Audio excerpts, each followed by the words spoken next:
In terms of organic traffic, I would say about like 95% still coming from Google, and then the Yeah. rest is split between like Bing, Yahoo, and LLMs. I wouldn't be surprised if Google announces a core update in the next month or two, right after AI overviews just came out, where we found that long tail keywords are the most affected by AI overviews popping up in the SERPs. Brand awareness is going to be your biggest savior right now through all this. Katie, welcome to eCoffee with Experts. It's nice to have you. Hi, it's nice to be here. Thank you for having me. You're very welcome. Google just rolled out their spam update and everybody's talking about it. We won't get too deep into it on this podcast, but I'd love to get your take from previous spam updates. Like, how does it have an impact on SEOs, on your clients? What do you kind of see whenever Google rolls something out like this to the public? Yeah, so my kind of hot take is that I actually really like a spam update. I think it's actually really good for my clients in particular. What typically we see with spam updates is Google is just trying to kind of weed out anyone who is using black hat type SEO tactics or who is maybe creating like parasite SEO pages, anything that's super thin, doorway pages, that kind of thing. They're really trying to push out those people who are going against our policies, who are abusing SEO in that way.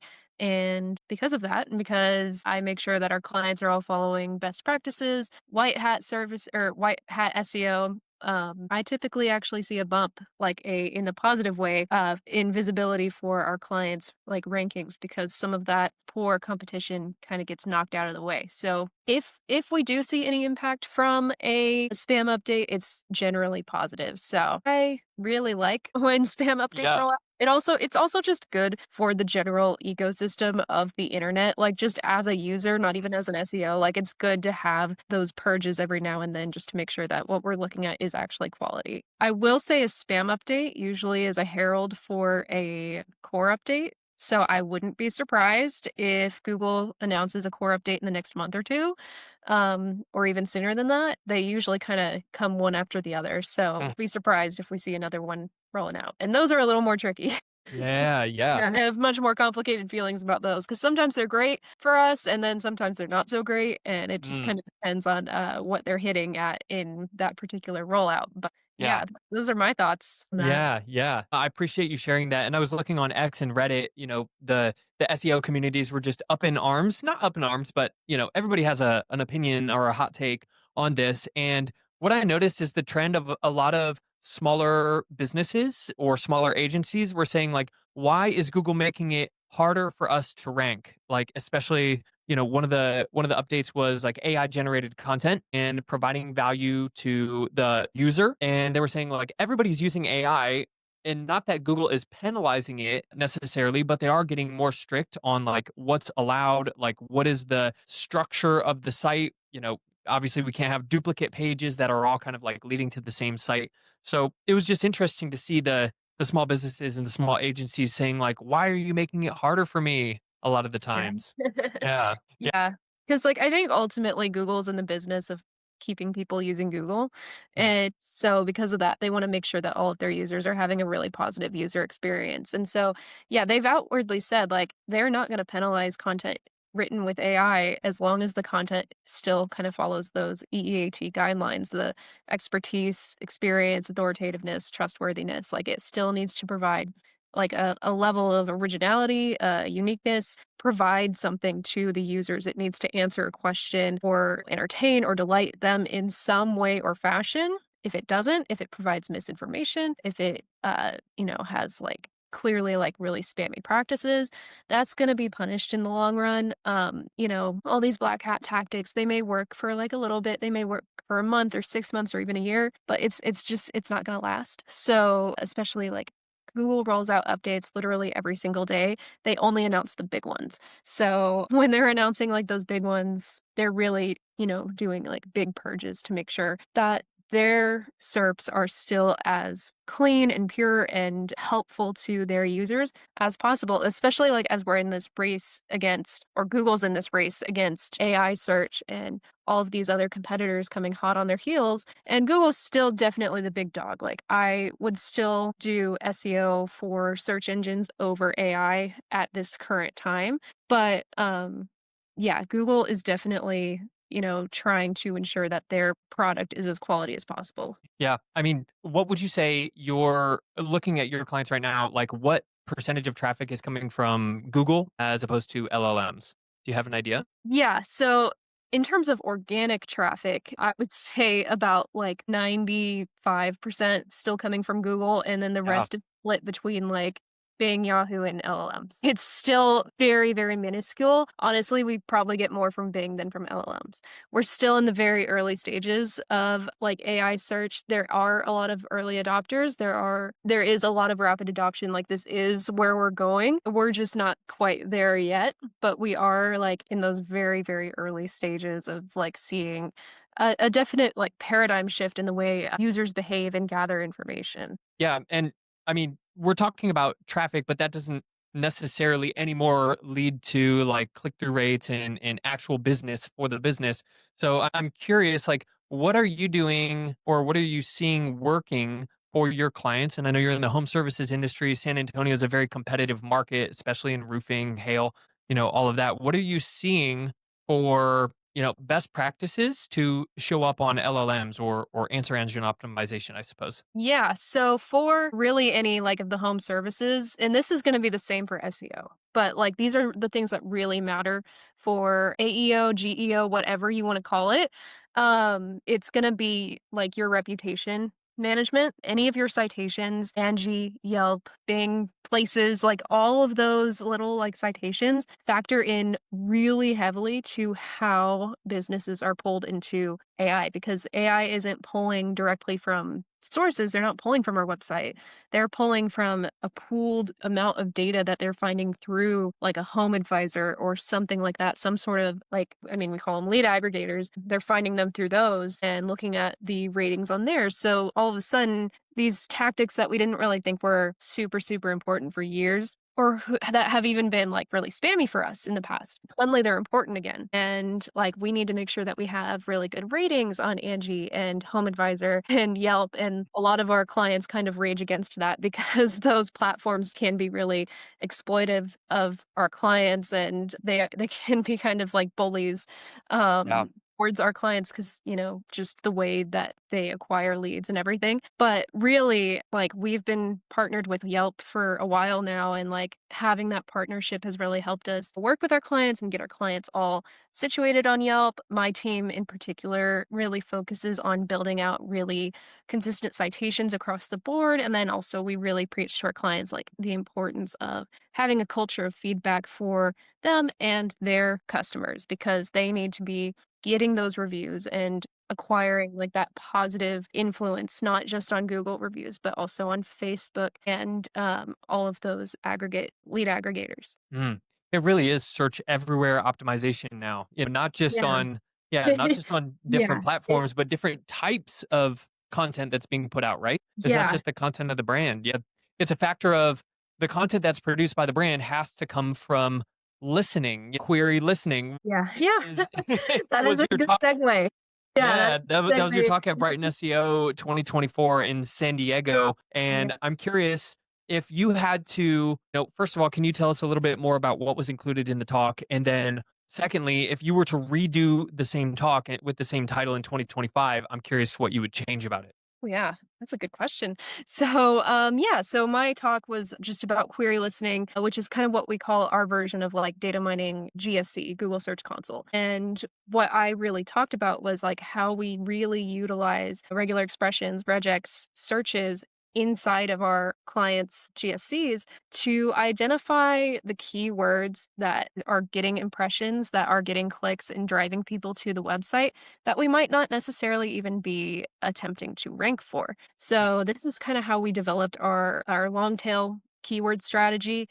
And this is kind of how we built out our topic clusters because like what we were finding is like and what I shared in my talk is like for example, we had a junk removal company and we still have them and there's only so much you can talk about with like actual junk removal, but Mm, people were actually like looking for more of the lifestyle type content like part of junk removal you can associate with organization. Hmm. And so what we ended up doing is like we were finding a bunch of organization keywords, but we were not even attempting to get to write content about organizing and that kind of thing. And so what we ended up doing was we created a like an organization like blog series. It was like, here's how you can get organized in your life. Here's the Marie Kondo method and like the packing party method.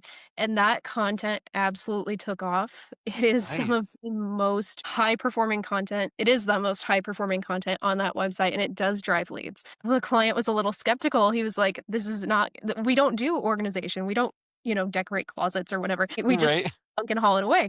But, what people do when they're organizing is they end up having a lot of junk that needs to be removed. So Mhm. it all becomes very adjacent. So we have to kind of hit the symptoms and the lifestyle associated with those services. And then on the other hand, like we had a client who had a brand new vertical. They started doing electrical services, and we were finding lots and lots of queries about lighting, but we weren't specifically going after lighting. We were going after like installations and stuff. And so when we started creating topic clusters around lighting, it became extremely well performing content. Mm. So we were just finding kind of what people were already looking for, what was kind of already dragging people to our website. And then we just kind of jumped on it. And when we saw that and we did that, like it took off. Like it worked Wow. super, super well. Yeah. Wow, that's awesome. Something that came up as you were saying that is with home services businesses, a lot of people might think it's difficult to create content for them because of what you just said. It's like, well, how much can we really, update the industry of roofing or junk removal? Like Yeah.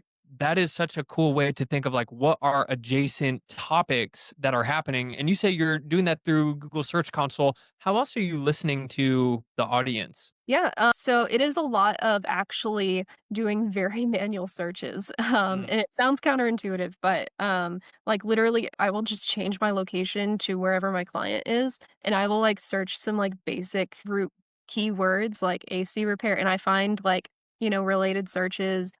People also ask features, what's coming up in the AI overviews, like what does Google think is important here? mhm. And if something's coming up in the AI overviews, I'm like, okay, well, this is an opportunity for us, and we can be here too if we optimize our contents. Yeah. Finding what's working there, doing quite a bit of competitor research as well, seeing how they're performing, and basically just doing it a little bit better with Yeah, them. yeah. And you're using I know SEMrush is it SEMrush that has a feature that looks at the query fan outs? Yes, I believe they do now. We aren't currently paying for that at the moment, but I do believe they have a query fan out feature, which would be, an essential for if you're going to be doing like AEO or GEO, whatever you want to call it. But yeah. Yeah, yeah. I know I mean, there's a bunch of tools that can help with SEO research and, Hmm. Moz and a bunch of others. But Others. yeah, so many and even more coming out with AI and everything that's happening. I'm curious, just to go back to that original question, if you were to redo the talk in 2025, like what do you think would change about query listening in the talk that you gave? Yeah. So I would so all of that unfortunately was for a very long tail keyword strategy.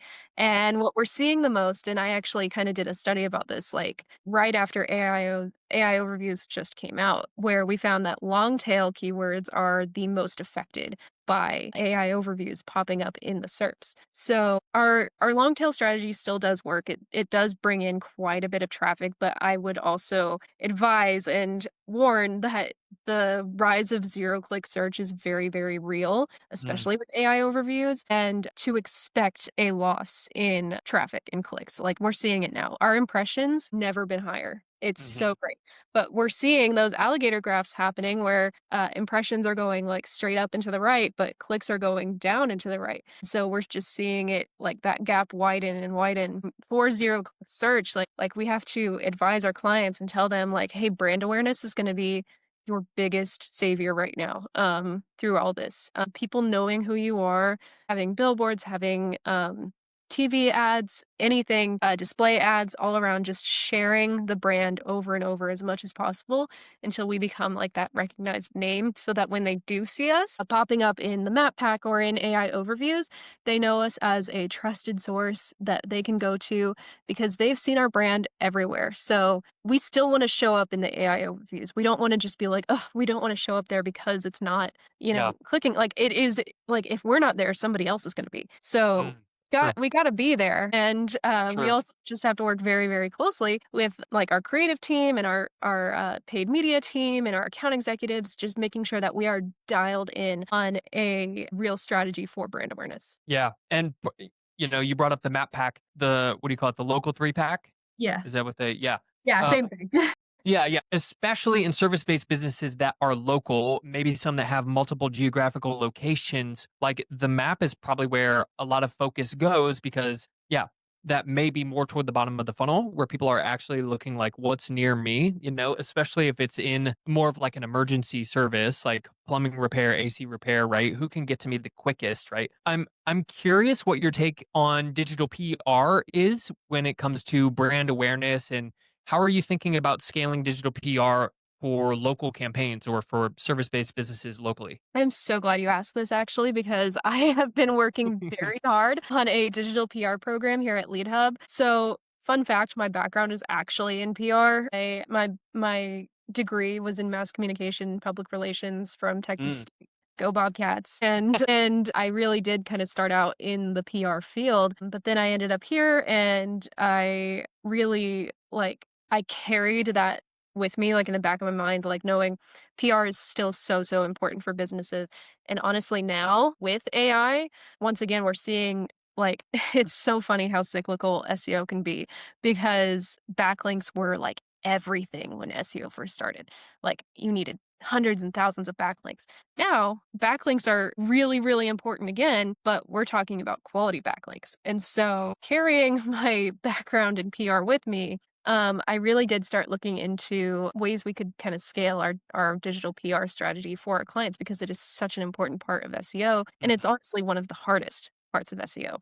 There's so much outreach you have to do. There's so much research and trying and failing. And you need a lot of patience. You need a lot of budget. You Yeah. need a lot of time. And you need Mm, to know that it's not going to work overnight. But like, when it works, it really, really works. So we've actually been working with a service called Quoted. It's QWOTED. And I highly, highly recommend it. They have been phenomenal. They're so responsive with their support, fairly inexpensive, especially for agencies, on a month-to-month basis. And they do have a free version.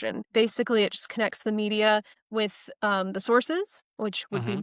and my clients, and they send very specific, like, you can basically put your tags in there, like your hashtags, like, we're good at plumbing, HVAC, indoor air quality, whatever, Mm. and it'll connect the right media sources with you. They'll send you directly like your pitches, like pitch requests, and we connect with our clients. We get like really quick responses. And this is the other thing, is like, the clients need to be fast, and they need to be willing to let us edit their quotes a little bit. But we've been able to connect with so many journalists and stuff. And so we have these tiny home service companies Mhm. in Architectural Digest. We have them in the Spruce. We have them in Family Handyman and Bob Villa, or Via. I'm not even sure how to say it.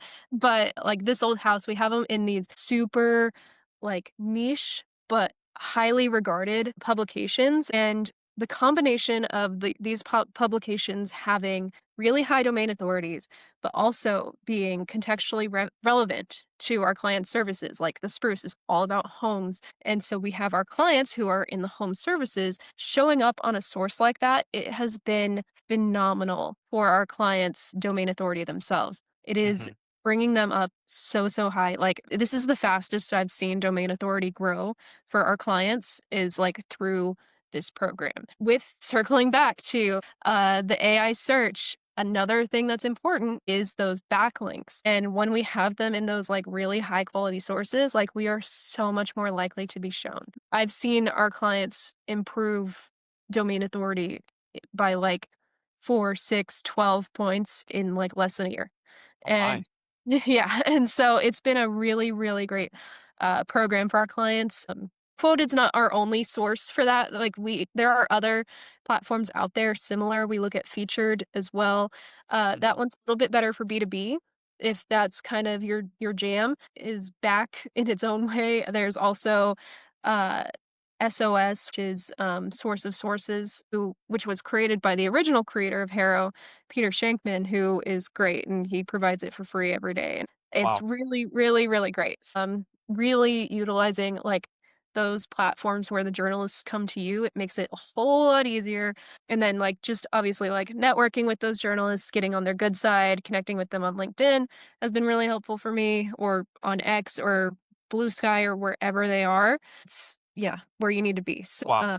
doing that, and then also just on a local level, for local services, a local Hmm. backlink could not be more important. It is like if they donate to a local charity or provide something to a local charity, getting a backlink from that. Working with real estate agents, if they do an inspection on a home, get a backlink. If they're sending referrals from like, if it's like a foundation repair company that's sending referrals to a plumbing company, backlink.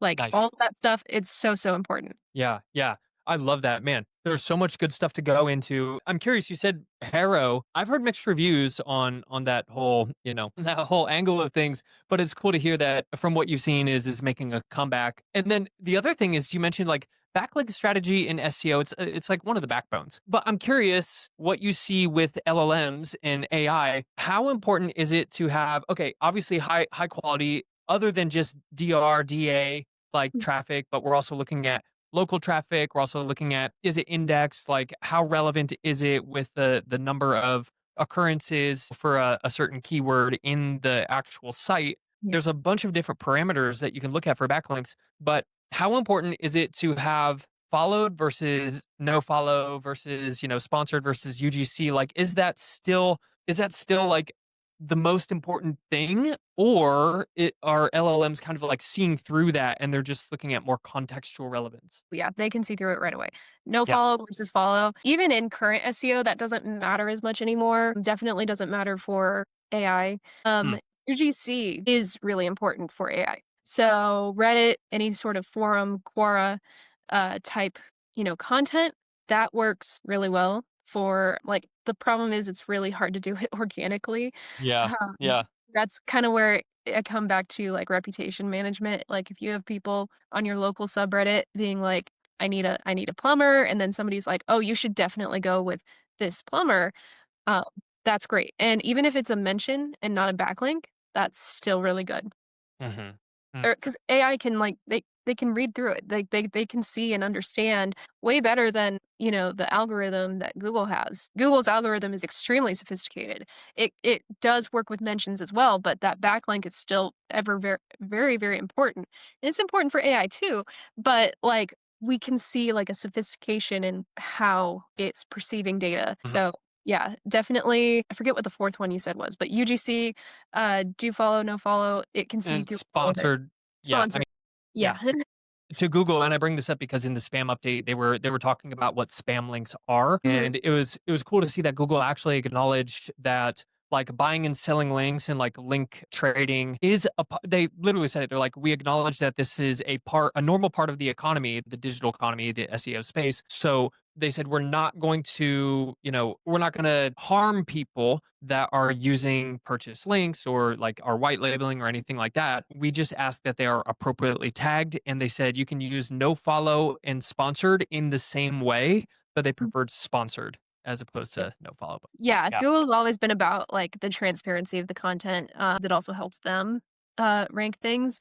Yeah, I haven't really seen any issues with, sponsored content for any of our clients. We don't do a ton of sponsored content, but, in the situations where we have, like, I really don't think it's uh, a detractor from Hmm. ranking. The only thing is it might, like, turn some people off, but, like, I at that point, it's more about, It's everyone, right? yeah, yeah, yeah, you really can't. Yeah. Wow. Katie, as we wrap up here, I want to give an opportunity for people to find you and to find Leadhub. Where's the best place to reach out to you? Yeah, so, I am on X, I am on Blue Sky, I am on LinkedIn, Keystone SEO. That is my for everything, and it's KATIE, not with a Y. And then Leadhub, we're always happy to work with anyone in the home services or anything. We can be found at Leadhub or at Leadhub Agency if you're on TikTok. We also have a podcast, actually, Talk of the Trades on Spotify. Nice. So definitely check us out. Our two of our owners, our CEO, Aaron Waters, and Dennis Io, who, is also, I'm totally blanking on his title at the moment, and he's going to be so upset. I'm so sorry, Dennis. But he's great, part owner of the company, and they run that podcast. They have some really interesting guests, including someone who, as our company, part of our cultural thing at Leadhub is we have spirit animal readings from this woman that one of the other owners of the company, the founder, Ben Hubbard, he knows this woman. She worked with the FBI and she reads spirit animals for people. So we all got our spirit animals read, and I'm a sea turtle. We have literally everything from an earthworm to a grizzly bear. So it's really, really interesting. So definitely a cool podcast. I would definitely check it out. And yeah, I will stop self-promoting now. Nice. No, I'm glad you did. Thank you. Thank you. Yeah. That's really interesting. I wonder who has an earthworm as a spirit animal. I'm gonna be thinking about that. I'm thinking about it the rest of the day. Man, Yeah. Katie Stone, thank you again for coming on Eat Coffee with Experts. I really appreciate your time, and it's been an honor to host you. Thanks. It's been an honor to be here.